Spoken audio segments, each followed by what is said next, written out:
And the 56th GST Council meeting seems to have concluded, and Finance Minister Nirmala Sitharaman will be addressing a press conference at the National Media Centre.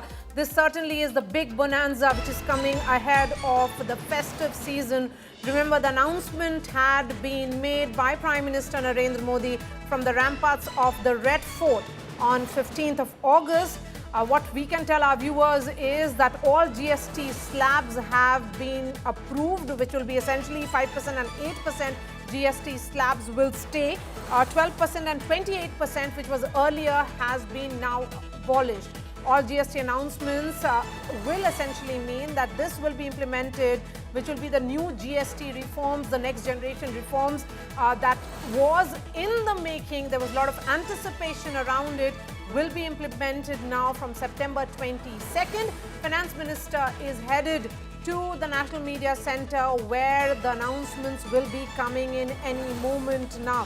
What we can tell our viewers is, remember, the consumers as well as the industry have been watching this meeting very, very closely. So where did it all begin? It was when the Prime Minister spoke about it from the Red Fort in his Independence Day speech. Let's listen in to the Prime Minister, and then any moment we'll be cutting across to the National Media Centre.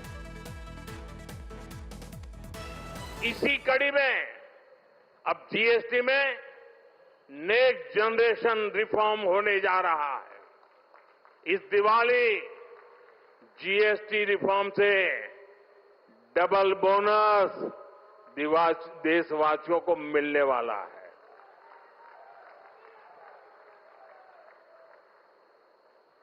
हमने इसका पूरा प्रारूप राज्यों को भेज दिया है।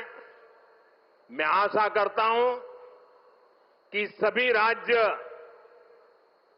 भारत सरकार के इस इनिशिएटिव को सहयोग करेंगे, जल्द से जल्द इस प्रक्रिया को पूरा करेंगे ताकि ये दिवाली और ज्यादा शानदार बन सके। So which are the sectors which are going to see that massive cut? Siddharth Zarabi joins us live. We also have Santosh Mehrotra, economist and visiting professor at Center for Development at University of Bath. I'm going to begin with you, Siddharth. I'm looking at the proposal which came from one of the finance ministers, which the suggestion had to do with the life and health insurance policies. And that was placed before the GST. So when we say that there are new, the slabs will now be 5% and 18%. Earlier slabs of 12% and 28% have been abolished. So just explain to our viewers what will be expensive and what is likely to be cheaper. Okay, very clearly, and as we await the finance minister's final confirmation of what has finally been decided, it's clear as per sources and my colleague Karishma Asudani, who's been breaking the views of different finance ministers, a bulk of the proposals for the rate cuts have been approved pretty much unanimously by the GST Council.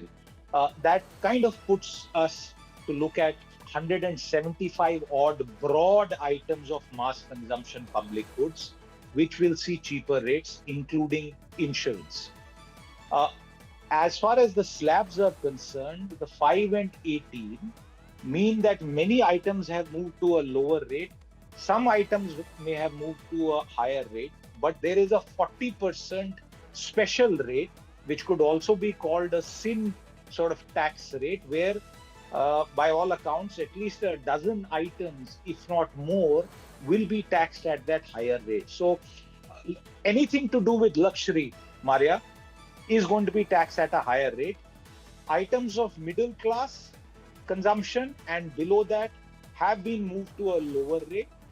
Clarity on insurance with regard to the specifics is required because there is an attached input credit issue and other procedural matters that we will wait for the broad timelines. But by all accounts, what the Prime Minister promised in terms of a double bonanza is being delivered, has been agreed upon. There's also one more element before I toss it back to you, Maria. 8 opposition states had raised concerns about possible revenue losses. Earlier on, Finance Ministry officials had told us that higher consumption will offset some of the revenue loss. So we'll wait for that final number. But what has been agreed upon is that the center seems to have indicated to the states that if there are any losses, we will compensate you. This has happened in the past, and that system is therefore being offered by the center to get through the rate proposals. So the bulk of the Prime Minister's Diwali bonus now expected to be delivered well ahead of Diwali. Okay, and Siddharth, does it mean the end of the 56th GST Council meeting? Because we can see those visuals now coming in, Finance Minister leaving the venue and heading to the National Media Centre where she will be addressing the press conference. So is it today? Maria, is it the end of the meeting?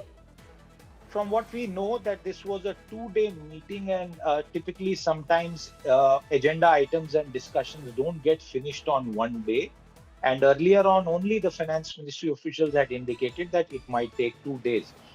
There are multiple items on the agenda. Rate rationalization is one. There is also, as the government has promised and as the Prime Minister has indicated, the reforms that are related to procedures, the administration of the tax, which I believe could be addressed. As of now, my colleague Karishma Asudani a little while back told us that the rate rationalization aspect has been finalized upon. So let's wait for the Finance Minister to come out and tell us whether everything has been wrapped up. But for now, it is very clear that the real meat, as far as the public is concerned, as far as the Janta is concerned, the Diwali Bonanza has been agreed upon.